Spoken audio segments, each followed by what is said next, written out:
উম আমাদের দেশের যারা পড়াশোনা করে, আমরা যারা পড়াশোনা করছি, আমরা ক্লাস 1-2 থেকে ইংরেজি পড়া শুরু করছি। আই মানে আমি, ইউ মানে তুমি, 1-2 এভাবে। তারপর আমাদের দেশের ছেলেপেলেরা আসলে IELTS এ কেন কষ্ট করে? কেন তারা আসলে স্ট্রাগল করে? আমি মনে করি ইটস বিকজ অফ যে তাদের আসলে ওই প্র্যাকটিসটা হয় না। আমরা অনেক সময় মুখস্থ করি। আমার ইংরেজিতে আমাকে যেটা হেল্প করছে, মানে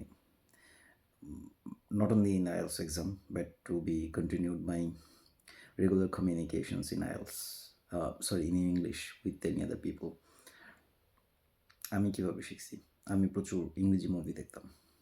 আমার মনে আছে যে আমি IMDb টপ 100 দেখে ফেলছি। প্রচুর ইংরেজি মুভি দেখতাম এবং সাবটাইটেল সহ। তারপর হচ্ছে যে, যেহেতু আমি মুসলিম, আমি হচ্ছে যে প্রচুর ইসলামিক স্কলারদের বক্তব্য শুনতাম।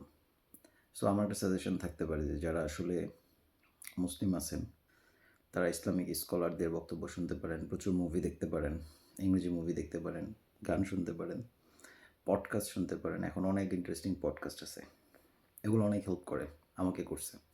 যারা অন্য ধর্মের আছেন তাদের, যেমন আমি হিন্দুদের কথা বলবো যে সাদগুরু যে একজন আছে, আপনার চাইলে ওনার ধর্মীয় বক্তব্যগুলো শুনতে পারেন। অনেক সুন্দর ইংরেজি ব্যবহার করে উনি।